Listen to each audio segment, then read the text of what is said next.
ipapakita ko sa inyo kung paano namin i-spend ang aming weekend. And usually pumupunta kami sa grocery store and wet market para bumili ng supplies namin for next week. So, ayan, ipapakita ko sa inyo ngayon. Ayan na, galit na si Mister.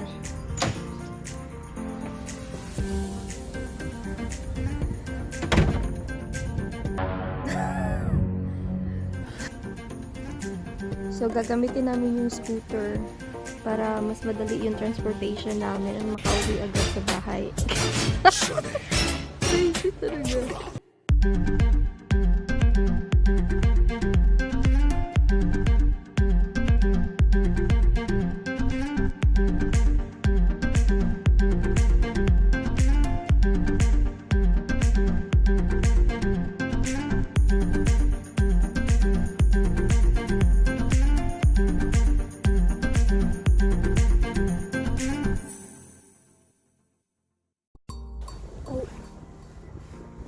So, magtatapon kami ng basura. Yeah, kailangan talagang i-segregate maayos yung basura kasi magkakaroon ka ng fine kung hindi mo i-segregate. Okay. Now the bread for the ducks.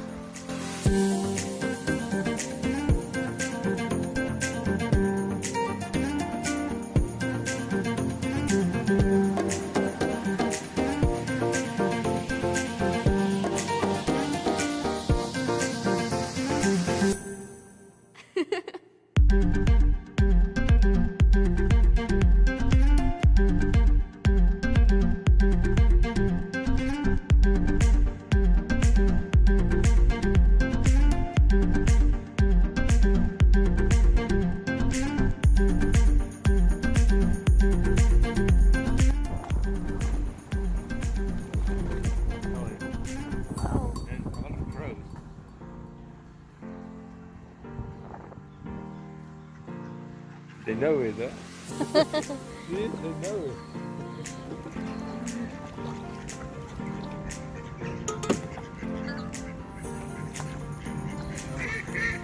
So, pag marami na kaming leftovers na bread, hindi namin tinatapon, kundi pinapakain namin sa mga ducks.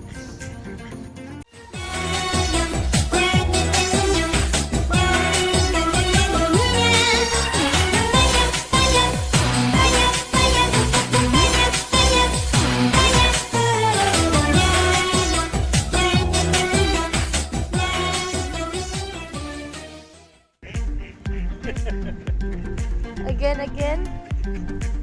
Oh, they're not scared of you. I think because it's a big winter, they're starving. Ah.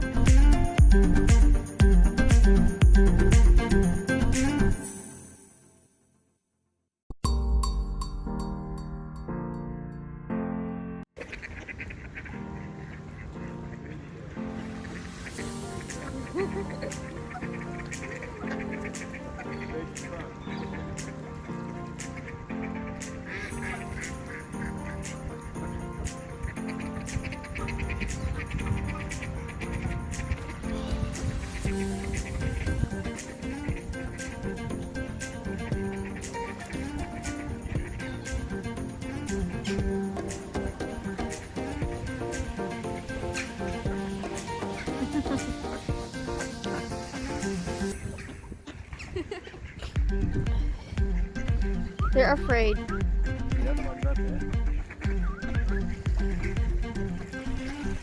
Can you give me more? It's very expensive bread. Luxury bread.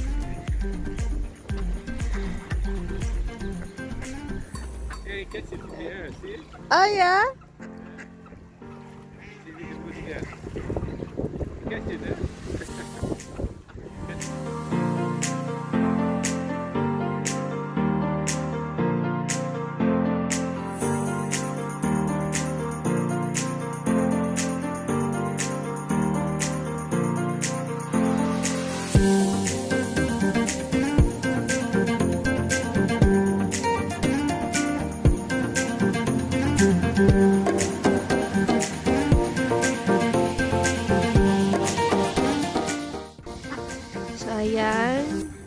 nag-enjoy yung asawa kong magpakain.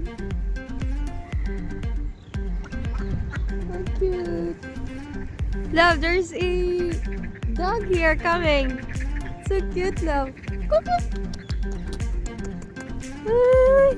Oh my god! It's coming to me!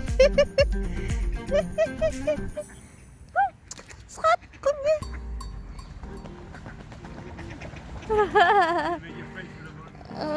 Come here! Oh, I love this!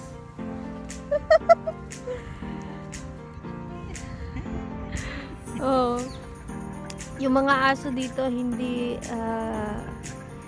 dangerous kasi tinituring na pamilya talaga yung aso. Ayan yung may-ari. Come here. Okay, enough for the dog. Gusto ko talaga magkaroon ng dog pero nagdadalawang isip pa yung asawa kung kumuha ng dog kasi mahirap alagaan. Especially kung dalawa kaming magtatrabaho, walang magpapakain sa kanya sa bahay. Sus, Clar? Okay. So, we're going to the wet market now. So, ito yung Boss Park.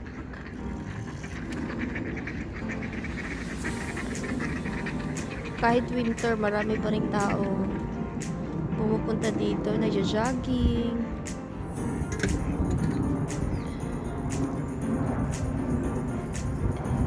Nagbabanding kasama yung pamilya nila. Minsan din yung mga aso.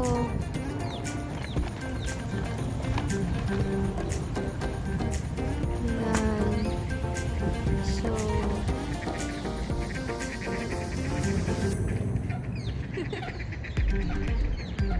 happy? Joshua happy.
Yeah, ito yung Clemente kung saan kami kinasal ng asawa ko.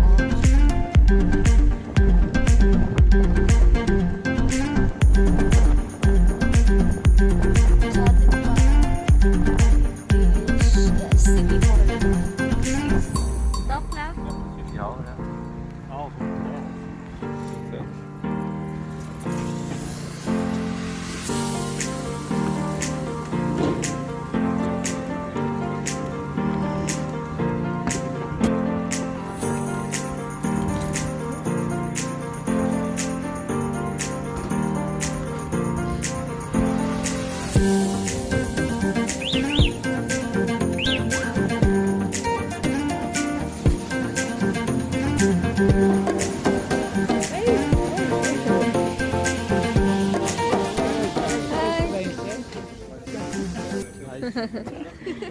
Do.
Het is wel een Hollands soort dit.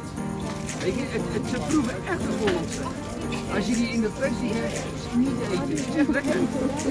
Ja. Mababait yung mga tao dito. Approachable. Huwag ka lang mahiyang magtanong, hindi sasagutin ka nila.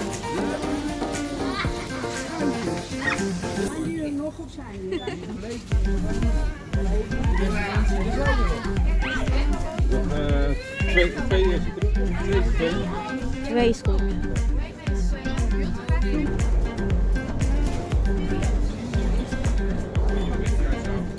Wil je een mannetje erbij? Nee hoor. Zeg, maak het lekker van. Ja, top.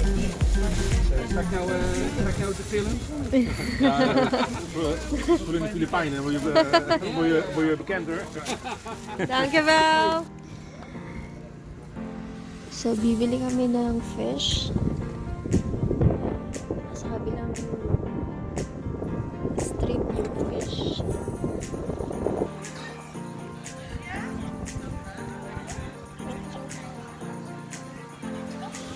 Bango ng fish. You're getting the fish that you're always buying? Lekker zeg.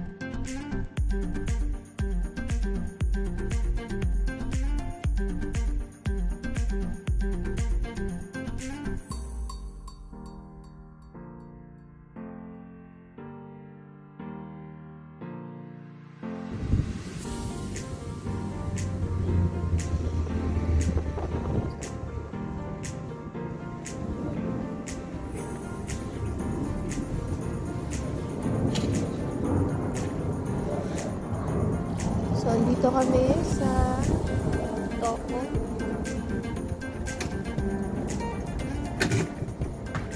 Ito yung grocery store. Mostly mga Asian food. Dude, baliktad ka. Ito yung binibenta nila. Kung namimiss mo yung pagkain sa Pinas, pwede kang makabili dito. Like yung pancit canton. Ito.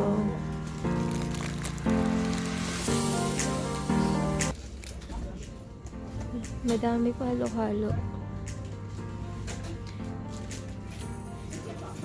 Gusto mo ng suka. Ito. Yung gusto ko dati yung ito pa yun. Spiced. Ito yung gusto ko. But ayoko ng spicy. Dati wala.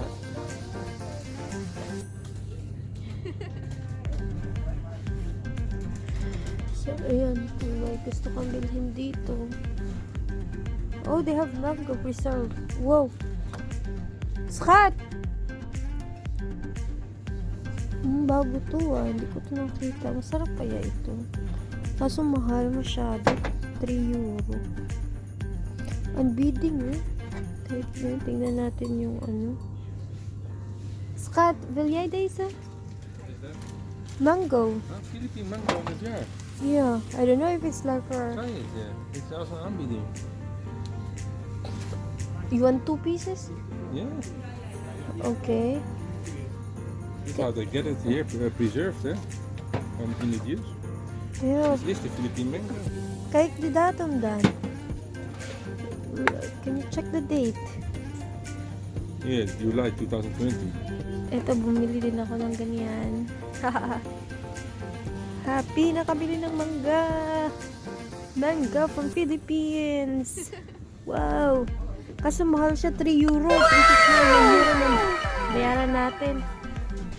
We're going to pay 9 euro for the mangoes. Yeah, it's a lot. It's a lot.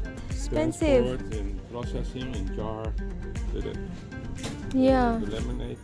If we bought it in the market, like the usual mango that we are eating here, we just only pay 5 euro for 8 pieces.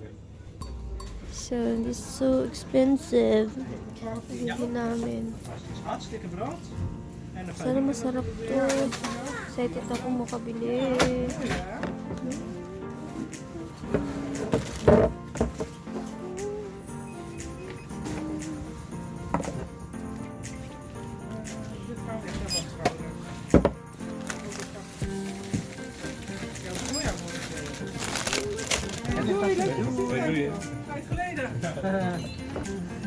Doei. Scott, 15 euro. He will pay.